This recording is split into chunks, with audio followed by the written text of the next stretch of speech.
Hi, my name is Victoria Verge. I'm an MFA candidate at UBC Okanagan. My practice is mostly based in sculpture, mixed media work, metal, woodworking, that sort of thing.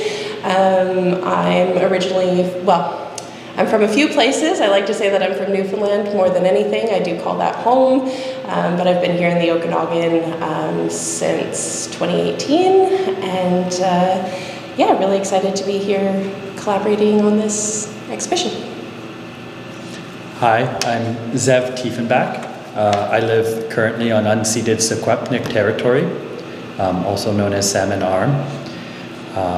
I'm a video and photo-based installation artist.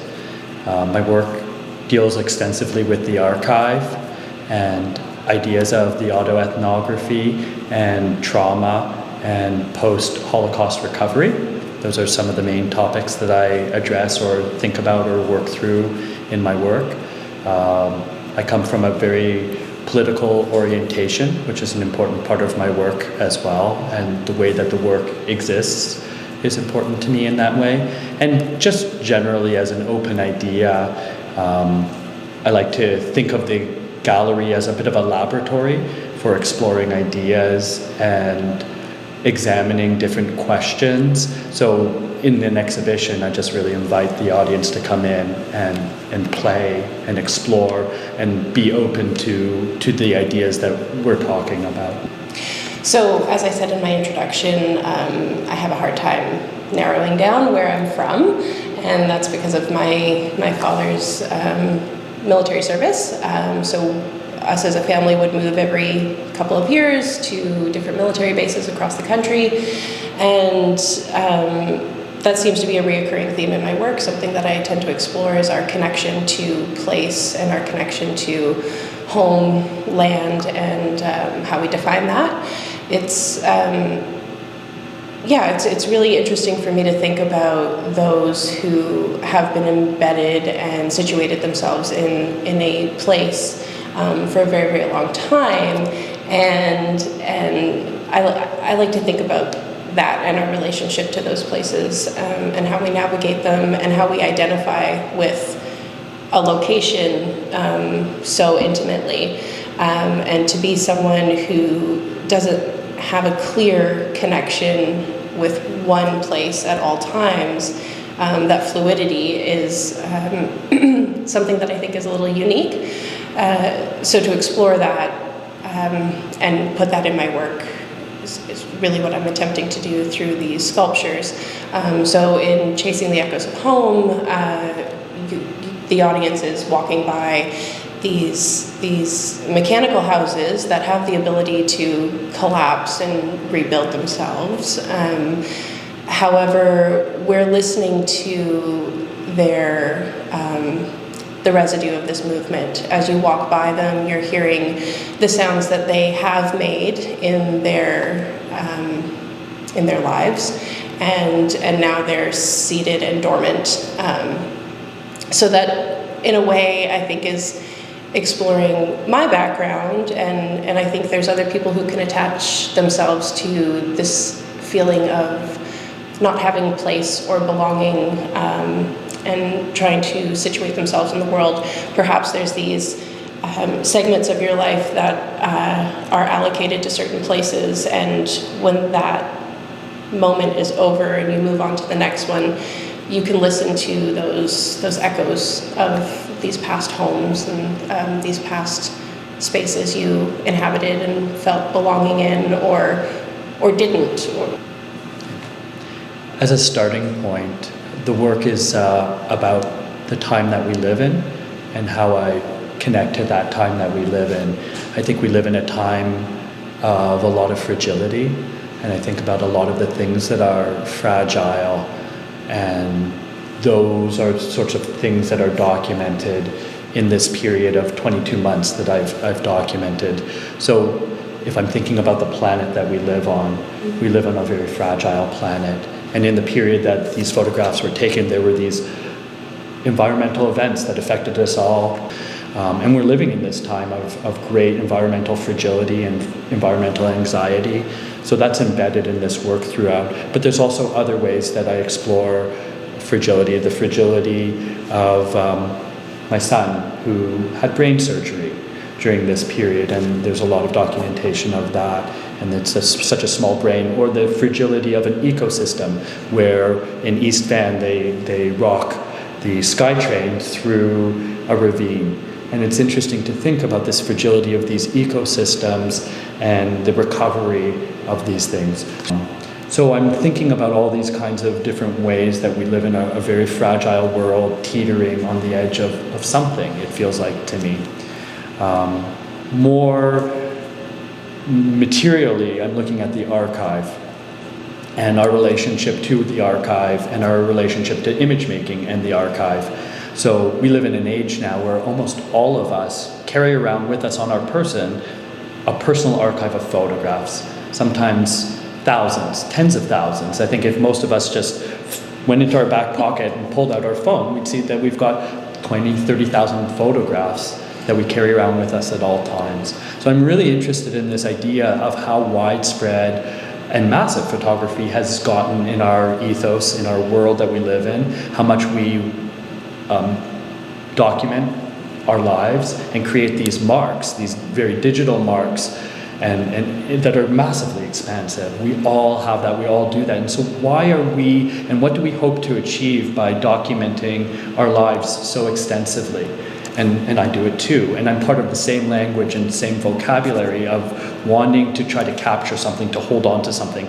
And that's ultimately really the fragility, is the fragility of ourselves, trying to hold on to some part of ourselves, some memories that we want to hold on to, some way of living, some sense, some feel, some moment.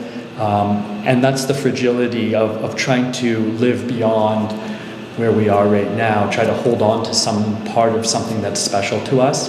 And so that's ultimately the fragility and the tension in the archive. And this is part of sort of some really banal and boring archive theory, but the archive actually sort of destroys us, it kills us, in the sense that as we enter things into the archive, everything that's not in the archive is lost.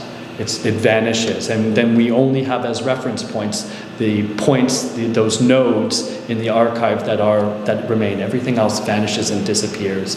And so there's this very tenuous balance that I'm trying to create in the archive between, first of all, losing everything, and then having these steel plates that are permanent, that create a permanent record of myself passing through the world, and then the archive itself, which is very structured and makes us vanish. And so in the installation itself, I've tried to reference ways that we can find other parts of ourselves. And so there's clues throughout the installation that you can kind of go through and say, oh, this is the image, but then this is what's going on, and there's these layers and layers of how we live. So ultimately, what I'm really trying to do is explore the limitations of the archive, the limitations of how we live within the archive and archive our own lives, and to try to make us feel like this practice of photography that we're all doing has meaning and is a valuable way for us to talk about our lives. There's one other aspect about it that I'm really interested in, and this is the aspect of the interactivity. The idea of this archive existing, that's my life, this fragile life that I'm living through my children growing up and leaving home and all these things that are temporal and the steel plates. But there's these 22 months that I've documented are really infused with the trauma of my own passage. And my grandparents were all Holocaust survivors, and there's this tremendous ethos of loss, of trauma, of disaster, of catastrophic unwinding that we all in our family sort of experience and live with the legacy of. And so embedded in these 22 months of archive is this experience of the fragility of the world in that sense, that at any time things can completely collapse. And what I want to do in this project ultimately is to detether myself from that relationship to trauma and say, these are the images, but these moments can be curated in different ways to tell different stories. And so those stories are what I want the people coming into the museum to do, is to connect with these moments in a different way and create different stories out of the ashes of this trauma. To say, oh, these are really beautiful like this, or I can tell my own story about things that are meaningful and important to me in this way. And so that detethering and that interaction is part of the curative process of saying, I don't have to be tied to this narrative of trauma. We can free ourselves from these narratives of trauma by re-curating, by retelling different narratives in different ways. And that's what I really hope that the people coming in will do, is to connect with images and connect with different moments and tell their own stories or their own sense of connection from the image making. So in one sense, exploring these subject matters that are very personal to both of us together has been a form of mutual support, where we can support the human aspect of making involved personal artwork, to validate it. But in the way that plays out in the artwork is that we were both really interested, like, though we have big concepts, like I'm dealing with the archive, Victoria's dealing with found object and sculptural elements, we both really wanted to put the residue of ourselves, of our experience in there. And I think through the process, we found different ways to do that were really complementary at very similar times. So in a very specific way, like if you go through my archive, there are dividers for all the dates. That's how the archive is organized, is by date.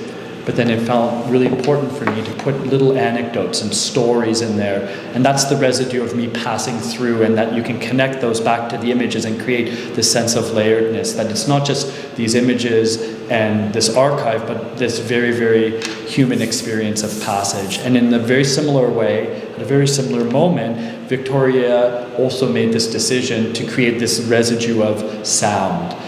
And that sound, it carries the residue of the physical experience and that same kind of passage through. So yes, they're sculptural objects. Yes, they have this audio component, the sensor component, but the audio brings us back into the present and into the physicality of our existence, of our passage. And so those sounds that I hear when I walk by Victoria's pieces are that same residue that's embedded in the text throughout my archive. It's the traces that we leave behind as we pass through. And this idea too of memory, fleeting memories, the passage of time, what we can and cannot hang on to. I think that's something we've shared in conversation quite a bit. So sharing our stories with each other, having that vulnerability, working through these big ideas. And also the use for me of found objects in my sculptural pieces and their lived histories. It's really important for the objects and the materials themselves to have this identity prior to me using them in my practice and them living a life only through me. So to use reclaimed wood from old suitcases or from houses, to use odds and ends that are found in a shed, or these things really also connect me to my Newfoundland heritage and what I want to find a connection to in that place. As someone who moved so much as a child and didn't understand where to call home, having this family on this island in this place made me want to connect to it so badly. And this idea of resilience and this idea of objecthood and this idea of, making the best with what you have, with Newfoundland being a have-not province and, recently joining Confederation and the history of struggle that's really embedded in that land. Incorporating these elements into the work by using found objects, by using things with lived histories, is really important. They bring their own memories and they bring their own fleeting identities to them, and I found a lot of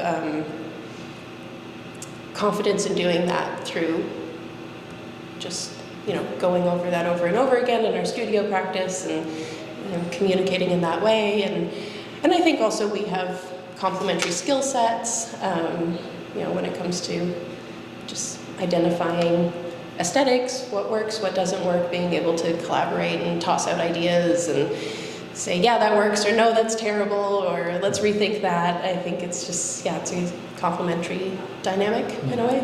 Yeah. And I think there was a feeling that we wanted to create in the gallery. Yeah. And that feeling was a really strong feeling that we shared. Mm-hmm. And I think that at the core of the collaboration was an idea of a visual aesthetic within the gallery that we wanted to cultivate, create, and build, which is a certain drama where the gallery room is almost like a theater set. Mm-hmm. And then you can come in and be immersed within that environment.